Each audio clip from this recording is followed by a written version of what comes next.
Hi everybody, it's another flying rookie video, and this is pretty much like a video review of what I've been doing lately with my VC-450 HOVERTHINGS quadcopter frame, and this will be the video number 14.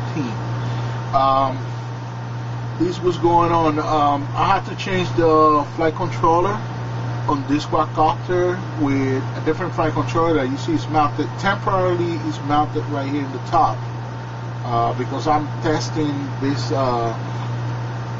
this flight controller, and I have to do settings, so I cannot mount it down in the bottom over here because I need to access the USB port so I can program it with my computer. I had before this JU344 from Gaui, and I got two more of this on my other two quadcopters, and they work beautiful.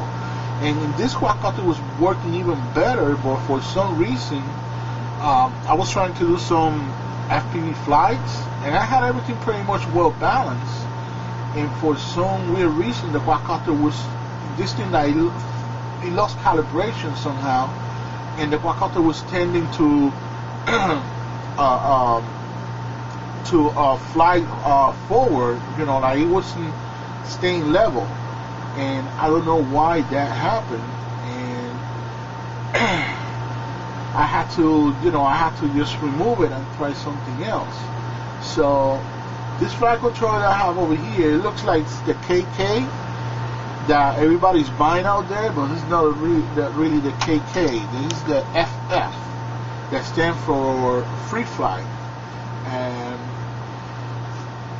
this is the flight controller right here, and it's sold by the company named goodluckbuy.com, and they got their own eBay store named Good Luck CCTV or something like that, and they sent me this as a mistake. I ordered a quadcopter frame, and they sent me a flight controller, and I was really angry. I was about to return it and, you know, raise hell on eBay, but I said, before I do that, let me see what's up with this flight controller and what it does.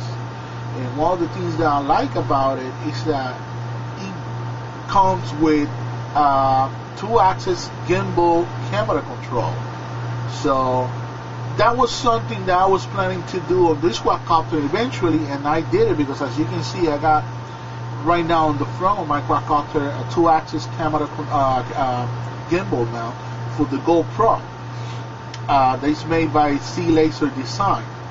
So since I got this, I said, well, you know what, let me just buy the gimbal camera mount. Now the thing with this is, originally the idea that I had was that I wanted to buy the FY30 stabilizer that people they use on the airplanes, but they use it as a gimbal camera mount, and have installed next to the receiver end, next to the flight controller. But since this thing is so cheap, this thing costs like $50, a little bit less than $50 with free shipping, and it does the same job in one single unit, then I decided to keep this and just disregard this flight controller that, by the way, I believe is malfunctioning or something. Okay, now let's talk about, I'm going to go back to the flight controller in a few minutes, but let's just go and talk about this 2-axis gimbal GoPro camera mount. This camera mount, I had to do several modifications because the way it came from the factory, I felt that there's some certain mistakes on the way they designed it, and it wasn't working as smooth, as precise as it was supposed to be. Also, these people, when you buy the flight control, the camera mount from them, they give you the choice that you can buy it with or without servos. So I said, you know what, let me just buy it with the servos, so that way I don't have to waste my time in a hobby shop buying the servos. I end up buying this. It came with these servos that they're Eternity 59E, and this guy, he designed this particular camera mount to fit this servo perfectly. You know, the micro servos or any other size of servos, their dimensions, they are not perfectly the same. So when I use these servos, these servos, I don't know if they are digital or not, but the lettering on the servos is so small I can't really read if they say they are digital. The thing is that these servos, they are so fast, they are 0.10 second speed, that when I was tilting the quadcopter to the right and to the left, it was like shaking too much. It's not about jitter, it wasn't even jittering, it was like shaking too hard, because the servo was trying to compensate, you know, for the angle and everything. It was causing like some kind of momentum or something. It was about, I saw inertia, and when it was trying to compensate for that inertia, it was, you know, like jittering because of that. So I didn't have no other choice than to go to a local hobby shop and buy two servos, and I was looking for the slowest servos, the slowest micro servos on the market, and the slowest that I also wanted to buy servos that they were, you know, like a brand name servo. I didn't want to buy any more of these cheap brand servos like the ones that I have, and I ended up buying the high-tech, I think it's the HS55. Let me see. Yeah, the HS55. These servos, they are 0.17 seconds at 4.8 volts, so they are really slow, and they are just a tiny bit less powerful than the torque and the turning servos, but they are adequate to handle the camera. So I mount the servos, and it's working better, but still it's not smooth. I saw people on on YouTube, that they do have this gimbal camera mounts, and when you see the video, the way they take the video and everything, you see that the mount is moving completely smooth. So the help that I need from all of you guys is like, if any of you guys are using camera mount that is similar to this one, it doesn't have to be identical, but something that's designed especially for the GoPro, because I know there are camera mounts that they are larger and they are designed to work with larger size digital cameras. So if you guys can give me advice about a servo about this size. This servo is 22 millimeters from this point to this point by 22 millimeters high by 11 millimeters wide. Okay, so the servo, those dimensions, and the high-tech, they're about the same size too. It could be just a tiny bit, like 1 or 2 millimeters off, when it comes to the height of the servo. But like from this point to this point, it could be like 1, 2, maybe 3 millimeters higher. It doesn't matter. But this measurement from one side to the other and the thickness, it has to be the same. It has to be 22 and it has to be 11.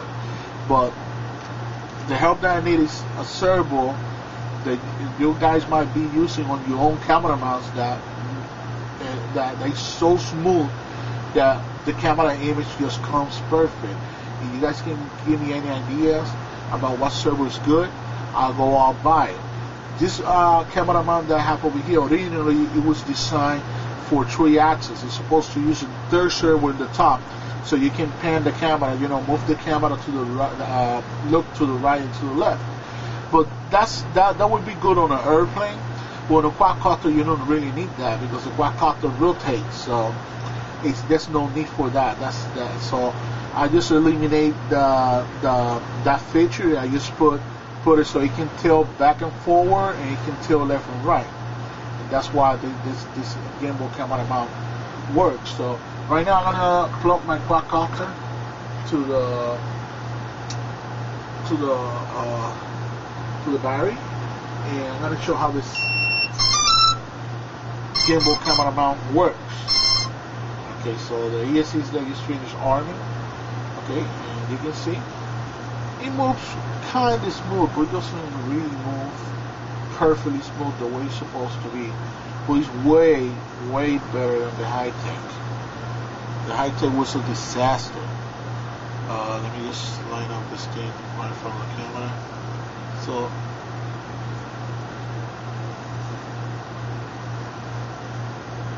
it's really nice, you know, that I like, you know, that now you can take, you know, like a steady video on this down. It's just a matter of just make the video smooth.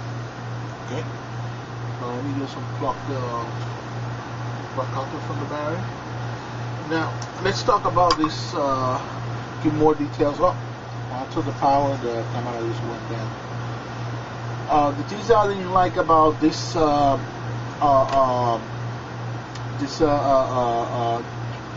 three-axis camera mount that I converted to a two-axis is like I said, this guy designed this thing around to work with this particular servo. Now, it could be two possibilities about why this camera wasn't working right with this servo. Either this flight controller is way too responsive for sending the signals to the servos to compensate for the angle that the aircraft is flying, or maybe this is just the wrong servo for this particular camera mount. And this is servo that you get when you buy this camera mount with the servo. So what I would recommend you is, like, you decide to buy this camera mount from CLaserDesigns, I think you're better off if you can buy it without the servo, unless you buy like a flight controller or a gyro design to work with this with 2 or 3 axis camera mounts, that you can somehow control program at what speed you want the servo to work. So it will make the servo work slower, and therefore the servo is not gonna overcompensate for the inertia. It's not gonna create these jitters. And I don't know if there's any gyro out there that will work in that way. Okay, I know this particular flight controller, the software that you install on the computer, you can do certain adjustments, you know, so the servos will work to the right direction, and it will limit how far the servo will go and all this stuff, but it doesn't have any adjustments about when you want, at what speed the servo you want the servo to work.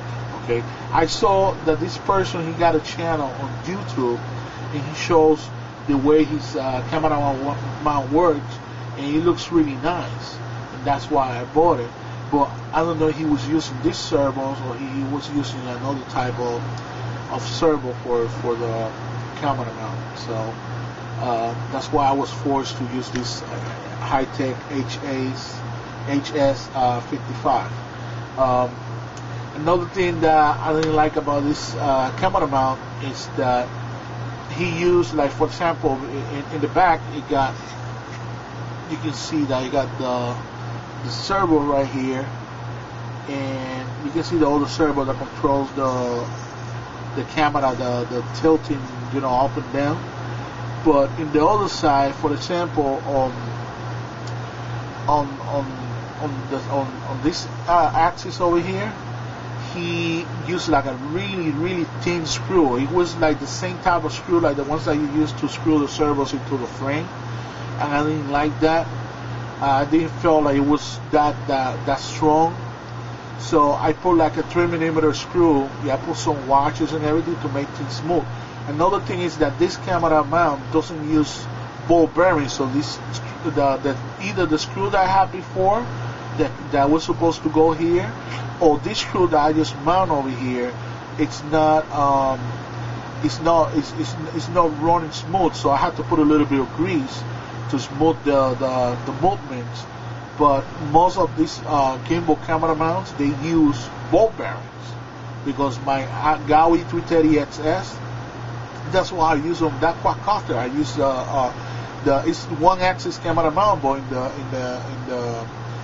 in the side where the servo is not mounted, it got it got a ball bearing, so it makes things a little bit more smooth.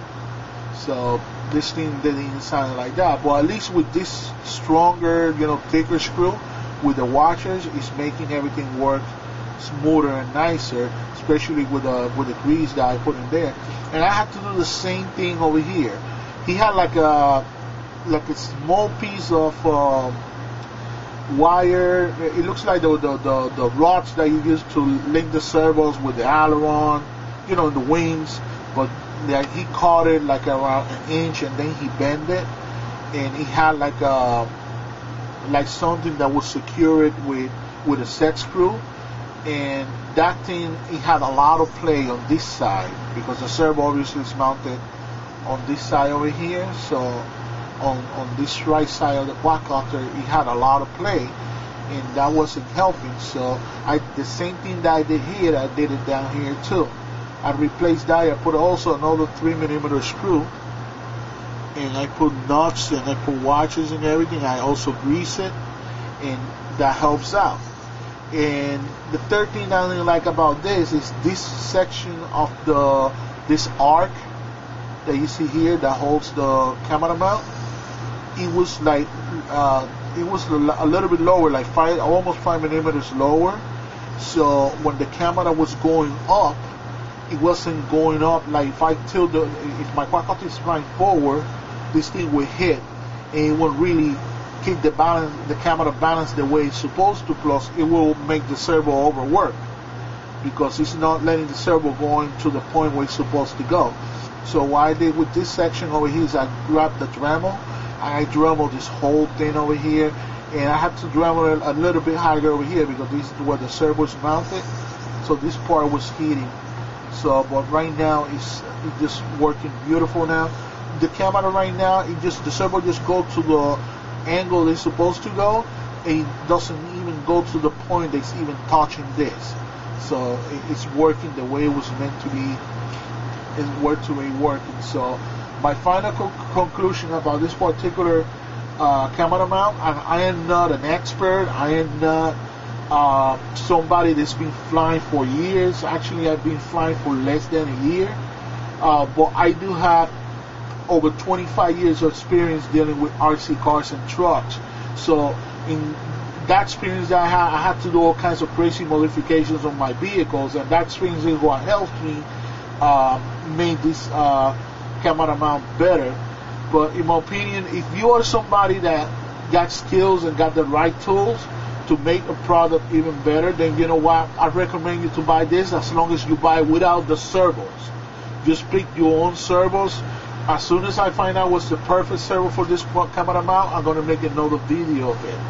But if you're going to buy this camera mount and you're going to buy it with the servos and you don't have skills to modify it to make it better, then you know what, just don't buy it. Just mount the GoPro with your quadcopter using, like the original, shell that comes with the GoPro.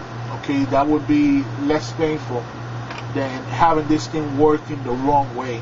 Because at least with this, even if the video is going to be tilting, the camera is going to be tilting with the quadcopter, at least the video is going to be steady, rather than have this thing jittering like crazy. Because the axles that is holding the camera, they're not solid, because they're using like really thin screws over here and like a little piece of rod on the other side. Plus they have the wrong servos too. Okay, so that's my conclusion about this. Now I'm gonna go to the bathroom, and I'm gonna take a video of right in front of the mirror. They're gonna be moving the quadcopter on different angles, and you can see the small jittering that I'm getting from this. And then I'm gonna come back to give my conclusions about the flight controller of this quadcopter. Okay, so let's go to the bathroom. Go to the mirror and set up and show the video.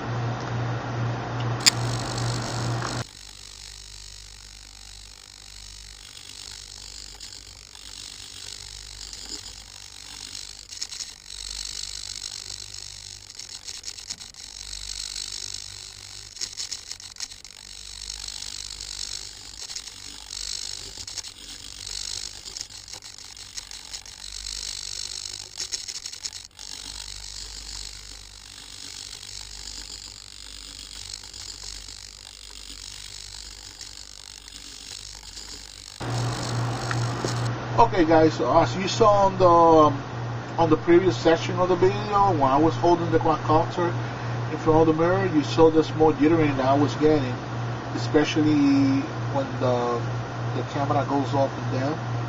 And then again, if you guys got any ideas about which servo would be the smoothest servo out there, I would appreciate that, so that way I can just buy those servos and mount it here. Just remember, the servo has to be 22 by 22 by 11, the size. It has to be a micro servo, and preferably the servo there's no metal gears, plastic gears, so that way I don't add more unnecessary weight into this aircraft.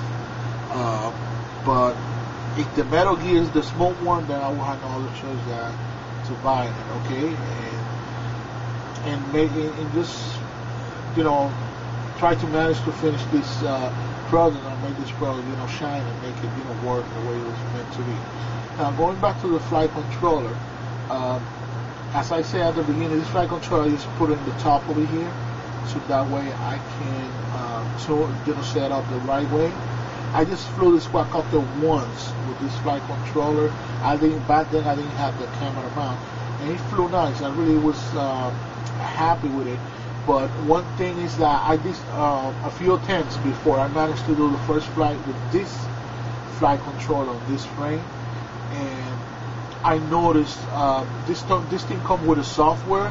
Then, like the KK software, this software just installed into your computer, just like if you were buying any other piece of hardware for your computer, like you were buying, like a Hewlett Packard printer or Logitech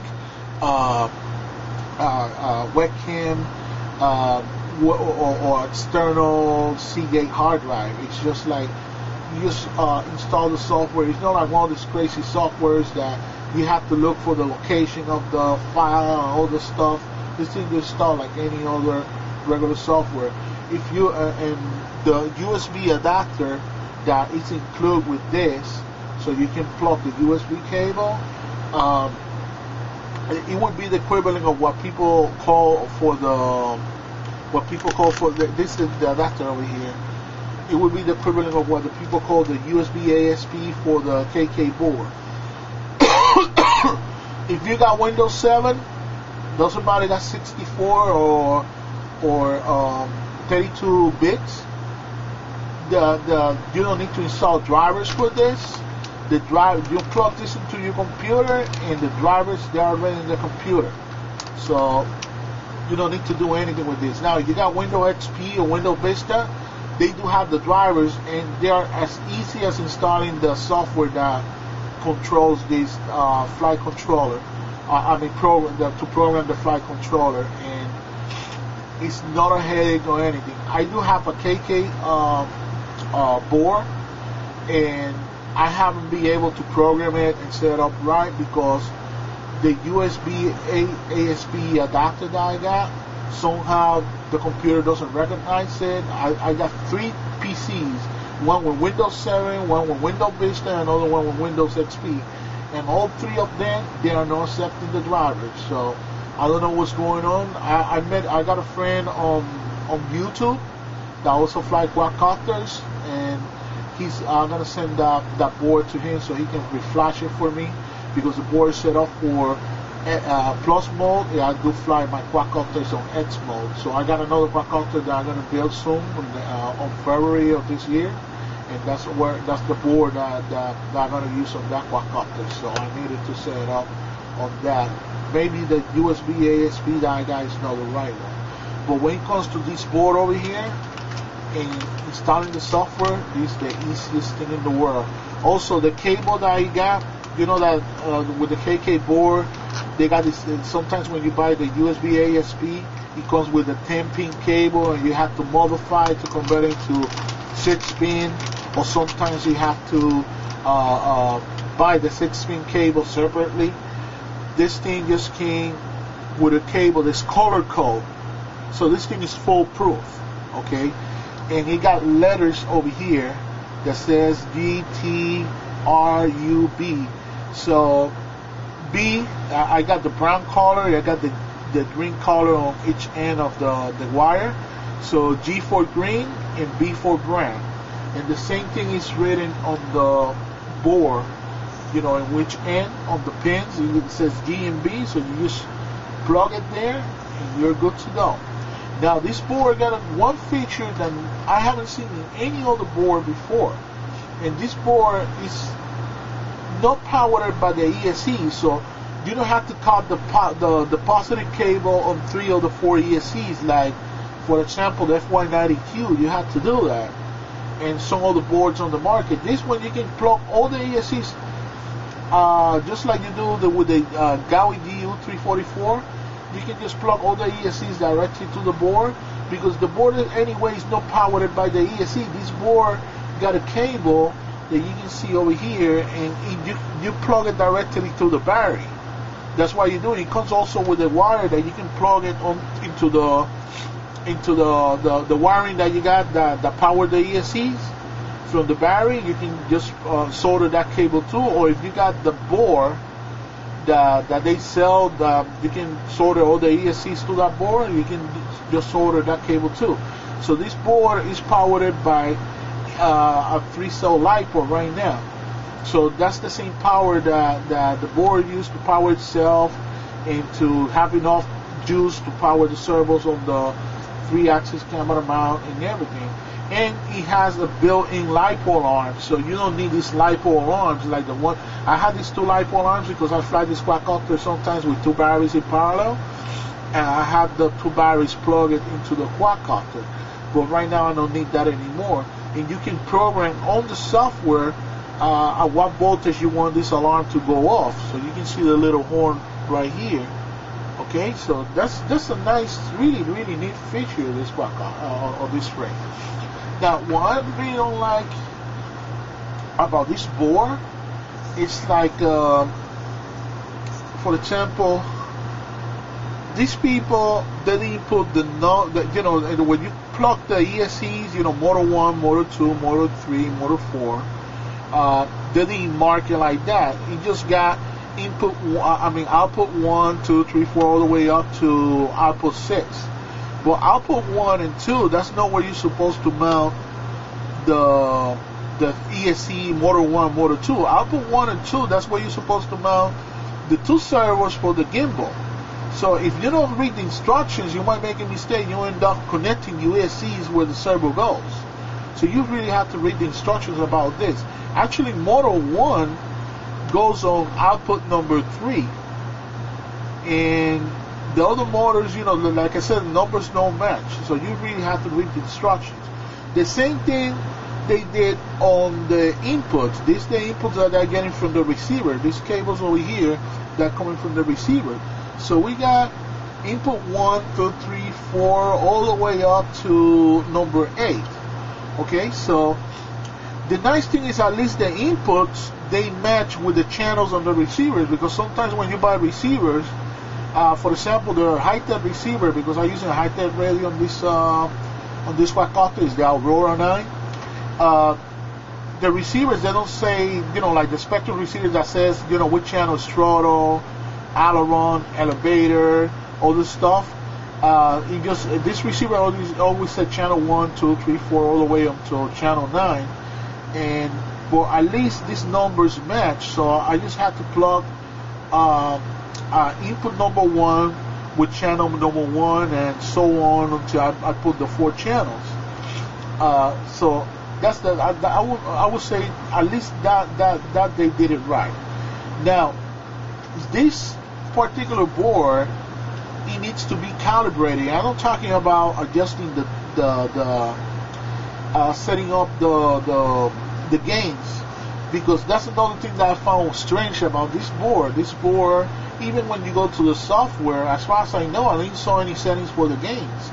So this thing, you don't have to set up gains like you do with a KK board or almost any other board out there. Like even the DU344, it got a gain for the jaw, and the other ones, they don't have gains. I mean, when I flew this thing for the first time, I wasn't getting any oscillation or anything. It wasn't oscillating or anything. It was just flying nice. But you have to calibrate the radio, so you have to select the fifth channel.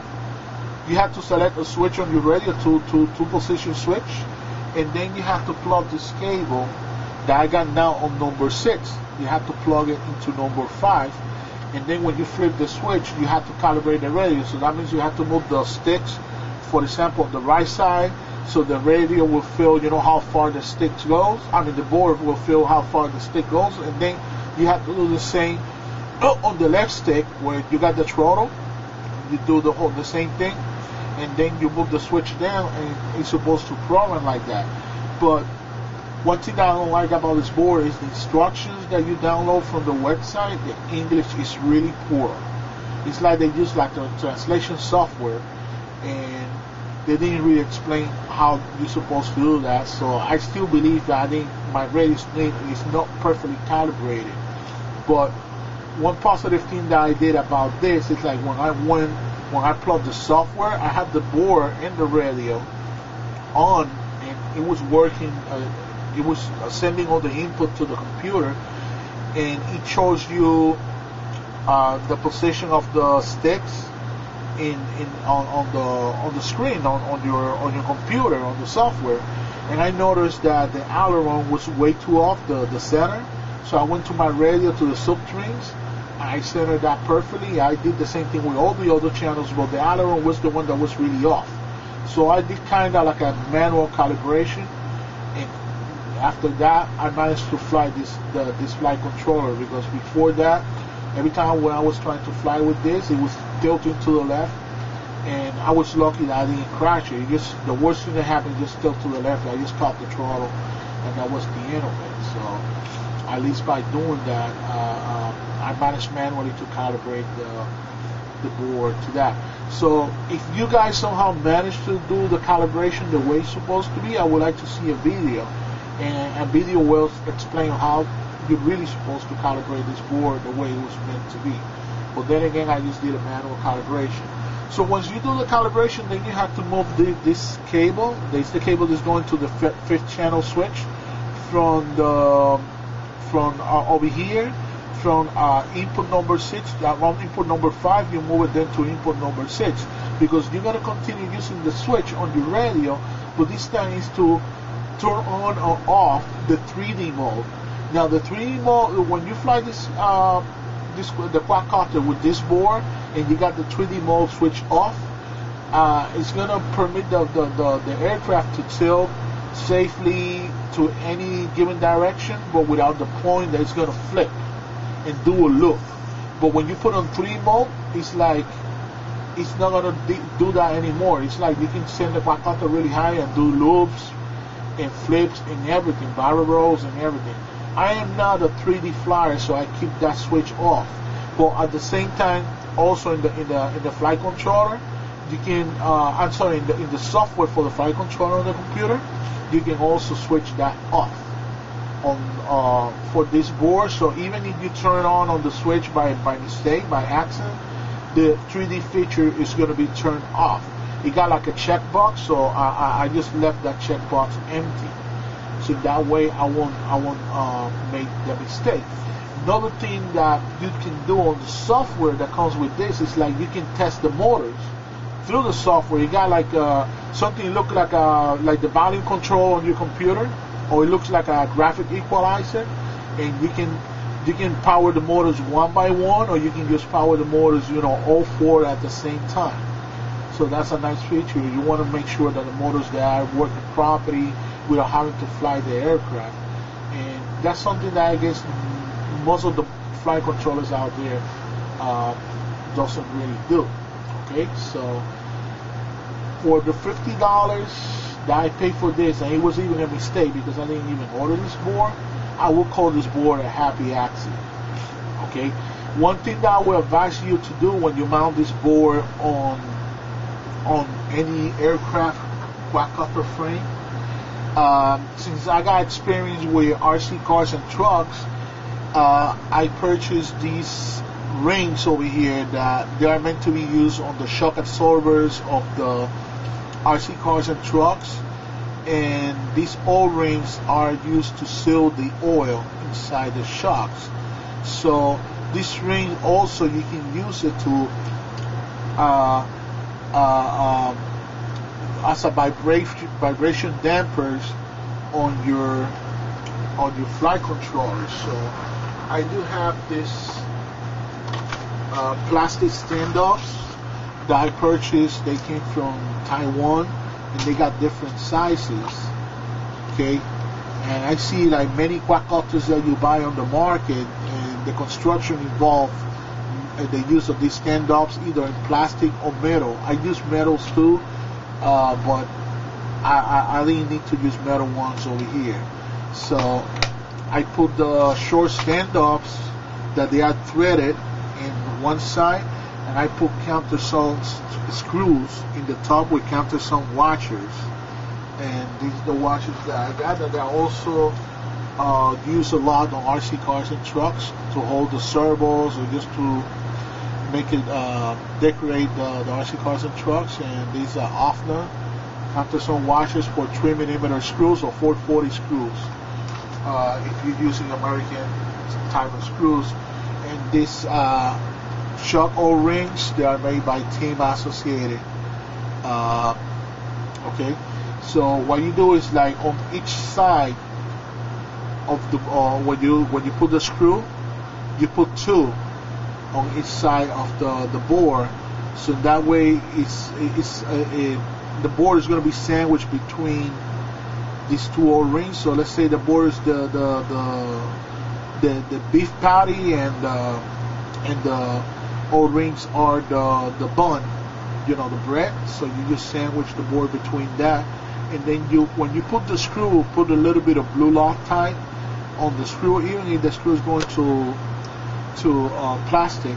And then when you tie it up, don't put it too tight, don't squeeze it. Just when the screws stop, just twist it maybe like a quarter turn more, and it's going to be perfect. And right now this board is not getting no vibration at all. Of course, you have to make sure that your blades on your motors that are perfectly balanced too, because you need to balance the props as well. But this thing just worked really nice. You don't have to do any other crazy modification for that, and you shouldn't get any kind of vibration once you do once you mount this the right way.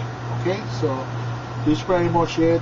Video number 14 of the HOVERTHINGS VC-450 camouflage quadcopter frame.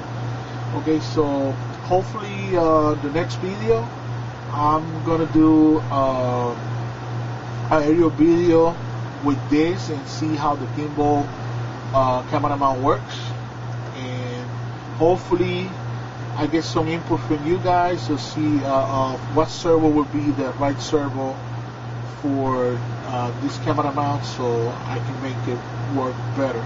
Okay, so please don't forget to rate, comment, and subscribe, and thanks for watching, everybody. Bye.